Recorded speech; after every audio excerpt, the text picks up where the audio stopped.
Welcome to Unmessy Moms Good Enough podcast.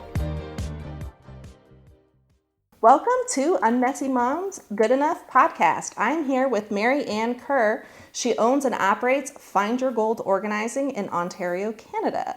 Although naturally organized, it was having 2 kids under 2 that heightened Mary Ann's passion for everything related to organization. After experiencing the benefits of living with less, she wanted to share that with other families struggling to maintain an organized, functional, and peaceful home. So you can see why I have a lot to learn from her.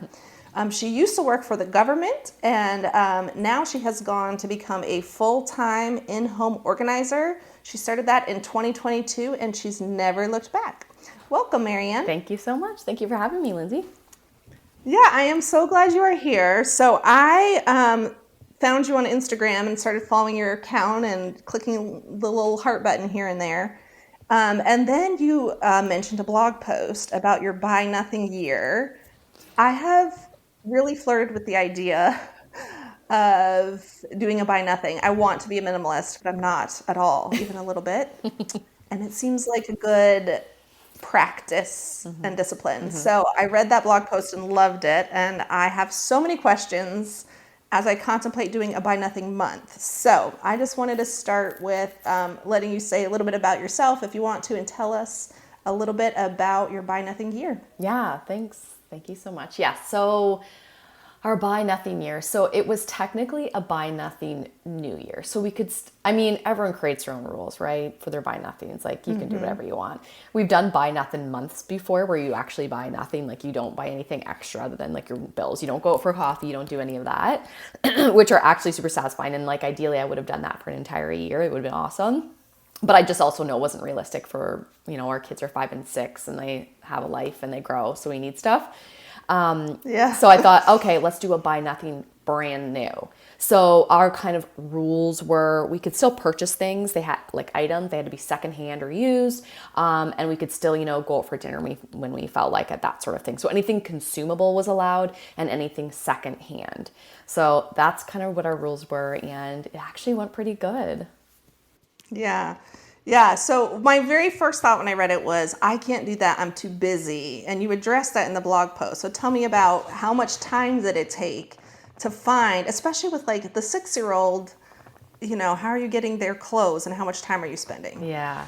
That's the weirdest part. Like I would say of all the goals we had at the beginning or expectations, I felt like at the end, we actually probably had more time. Like it gave us time because we were shopping so much less because we were really only buying what we needed to. Because other than a few odds and ends, like who wants to go out? We were trying to buy less essentially, right? That's part of it too. Right.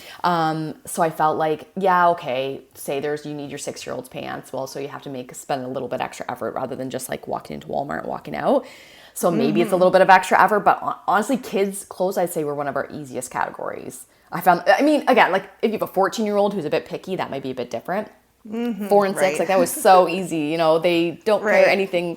Our daughter's like, it's a pink tutu, she's good to go. Like does not care. That's right. So I found that category so easy. And in general, yeah, like although, maybe more time consuming for the few things we did absolutely need and we kind of had to be careful about. Otherwise, we saved so much time because we weren't debating like, should we get new lights for the basement? What should we redo our carpet? Like we didn't spend any time even thinking about that, let alone like talking about it. Yeah. What about, did your kids' school have like a Spirit Week thing or like they need a weird hat for Tuesday? How did you approach that? Yeah, that's a good question. Yes, they do have that.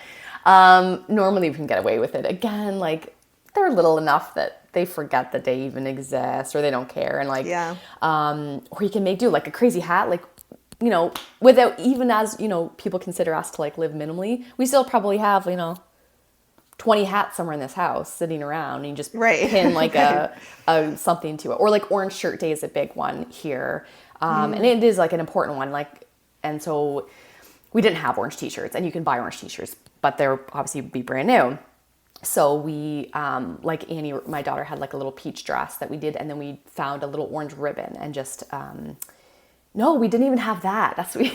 We colored a piece of paper orange and pinned it to her shirt. Oh, you had to get very creative. Is it like a national holiday thing? It's like, it's a new one and it's to do with like, it's to do with Indigenous people in our community, and it's important. It's like Okay. a serious one, and especially for Yeah. the kids, and they're learning.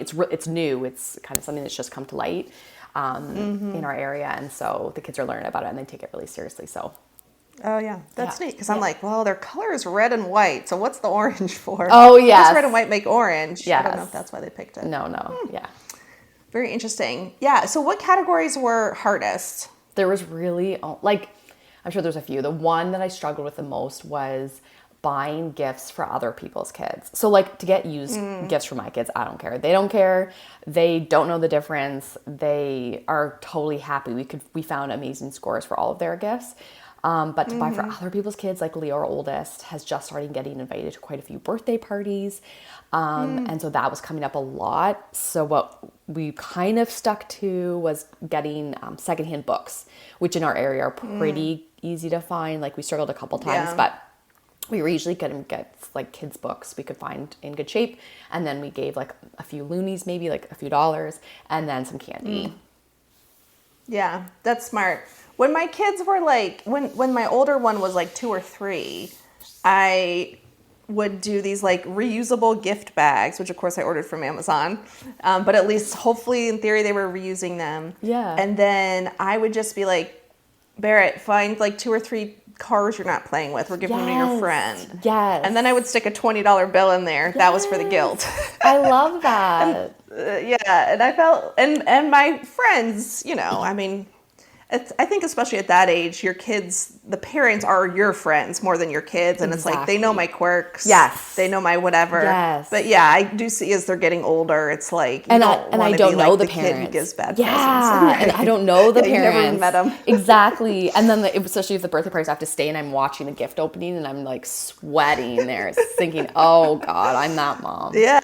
Yeah. That is really interesting. Yeah. Yeah. And then it's like, yeah, I just got rid of a bunch of our candy and I'm like, oh, I'm going to be the like used present and then like $1 at Halloween mom pretty soon here Yeah. if I'm not careful. Exactly. raisins. But and like as a mom myself, like I would encourage, like I want other people to do that, but it's not in our Yes. area, and like I guess the parents I see, I feel like it's not quite like I don't hang out with like enough granolas, I guess, to like really, get into that. Yeah. But That's funny. Yeah, we did a gift exchange with our neighbors, and for the kids who were mostly 2 through 6 at the time of Christmas last year.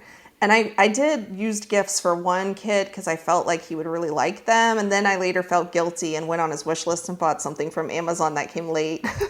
I know exactly. Like, there is so much guilt around it. Like the kids do not care. Like they do not care. don't care. But They don't and care. most parents probably don't care. But it's just it's just not a norm, right? So like that's one of the things Yeah. I wrote about in the blog was basically saying that the biggest struggle was just feeling like you were weird. Like Yeah, and the good thing is I'm already weird. But yeah, You're set you want then. your kid to feel you're weird on top of Yeah. they're weird if they don't Yeah. want it.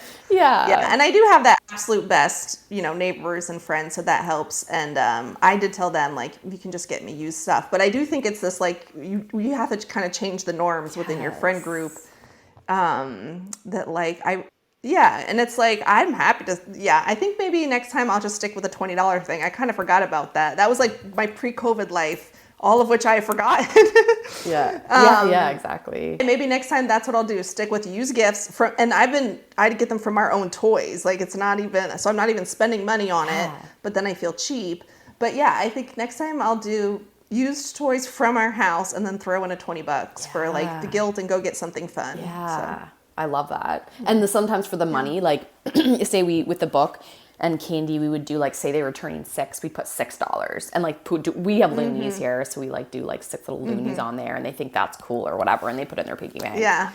So Yeah. that kind And of. kids don't really get to see cash that much these days. Like Yeah. when my kid was small, I gave him $1 and he's like, I don't want that. I want money. Yeah. And he meant like change. Yeah. I'm like, oh, he doesn't even like, cause I never carry cash. Yeah. Which is probably another reason I overspend sometimes. All right, tell me something else, something either surprising. How about your husband? Was it hard to get him on board? Was he on board from the start? Tell me about that. He is very supportive. So he was on board, But I would say there was definitely moments when he was like cursing my name throughout the year. Like, this is ridiculous, Marianne. Like, come on. Yes. He never would say that. He's very, very polite and kind. But I can tell he was. Isn't that all Canadians are polite and kind? Yeah. That's what they tell us down here. Yeah. Yeah, he's very Canadian. But yeah, he was definitely cursing my name a few times. Yeah, probably when he wanted the golf clubs. Golf clubs, good memory. Yeah, exactly. He Yes. was definitely. Do you want to done tell with that story? Yeah. Or do they need to go to the blog if they want the whole story? It's so he did this. I mean, he was asking for it really because he did this golf kind of. I don't even remember what you call it, where you basically go get your golf swing analyzed, and then they say, okay, this is, you need this length of your golf club, these are the exact clubs you need, and if you get these clubs, like you will be the best golfer you could possibly be, right? So of course they're like thousands and thousands of dollars these golf clubs, and they'd be brand new, right? And like there's even if we were doing a challenge, like no way, and so he was bombed, like I could tell he was bombed for like days, and he does not. Usually he's pretty tight-lipped about that stuff, but I could tell. And so like a week, maybe 2 weeks later, I don't know, he found the exact set online used, and they were maybe like 2 hours away, but his parent, coincidentally, it's near where his sister lives. So his parents were able to go pick them up for us, and we had the money. They were secondhand, so they were within the challenge, and he got them and he loved them. Yeah, that's so awesome. I think I'm going to do a buy nothing February. Yeah. I need to figure out what the rules are. Yeah. Amazon is my weakness. Like I thought about just taking it off my phone. Interesting.